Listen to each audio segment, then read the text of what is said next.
ನಮಸ್ತೆ ವೀಕ್ಷಕರೇ, ಇದು ನೋಡ್ತಾ ಇದ್ದೀರಾ. ಈ ಯೆಲ್ಲೋ ಕಲರ್ ಹೂ ಬಂದ್ಬಿಟ್ಟು ಏನಂದ್ರೆ ಸಣ್ಣ ಅರಿಕ್ಯುಲೋಟ. ಇದನ್ನ ಉತ್ತರ ಕರ್ನಾಟಕ ಭಾಷೆಯಲ್ಲಿ ತಂಗಡಿ ಹೂ, ಆವರಿಕೆ ಹೂ ಅಂತ ಏನಂದ್ರೆ ಕರೀತಾರೆ. ಸೊ ಇದು ಆರೋಗ್ಯದ ಏನಂದ್ರೆ ದೃಷ್ಟಿಯಲ್ಲಿ ಅತ್ಯುತ್ತಮವಾಗಿ ಕೆಲಸ ಮಾಡುವಂತ ಒಂದು ಗಿಡ ಅಂತ ಹೇಳ್ಬೋದು ವೀಕ್ಷಕರೇ. ಸೊ ನೋಡಿ ವೀಕ್ಷಕರೇ, ಈ ಎಲೆಗಳನ್ನ ಎಲೆ ಕಾಣಿಸ್ತಾ ಇದೆ, ಇದ್ರ ಹೂಗಳು, ಬೇರು, ಕಾಂಡ ಎಲ್ಲವೂ ಏನಂದ್ರೆ ಔಷಧಿ ಗುಣಧರ್ಮ ಹೊಂದಿದೆ.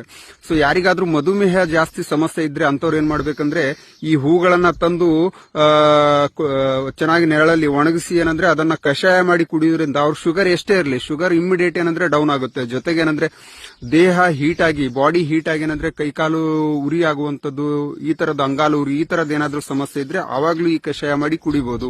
ಇನ್ನು ಚಿಕ್ಕ ಮಕ್ಕಳಲ್ಲಿ ಏನಂದ್ರೆ ನೆಗಡಿ, ಕೆಮ್ಮಿನ ಸಮಸ್ಯೆ ಇದ್ದವರು ಕೂಡ ಏನಂದ್ರೆ ಈ ಒಂದು ತಂಗಡಿ ಹೂವಿನ ಒಂದು ಸೇವನೆಯನ್ನ ಮಾಡೋದ್ರಿಂದ ಏನಾಗುತ್ತಂದ್ರೆ ಅವ್ರಿಗೂ ಕೂಡ ಏನಂದ್ರೆ ಆ ನೆಗಡಿ ಕೆಮ್ಮು ಕ್ರಮೇಣವಾಗಿ ಕಡಿಮೆ ಆಗ್ತಾ ಬರುತ್ತೆ. ಇದಲ್ಲದೆ ಏನಂದ್ರೆ UTI ಸಮಸ್ಯೆ, ಯೂರಿನರಿ ಟ್ರ್ಯಾಕ್ಟ್ ಇನ್ಫೆಕ್ಷನ್, ಪದೇ ಪದೇ ಮೂತ್ರ ಬರುವಂತದ್ದು, ಈ ತರದ್ದೇನಾದ್ರೂ ಸಮಸ್ಯೆ ಇದ್ರೆ ಸೊ ಈ ಒಂದು ಹೂವಿನ ಕಷಾಯ ಸೇವನೆ ಮಾಡೋದ್ರಿಂದ ಕೂಡ ಏನಂದ್ರೆ ಕ್ರಮೇಣವಾಗಿ ಕಡಿಮೆ ಆಗ್ತಾ ಬರುತ್ತೆ.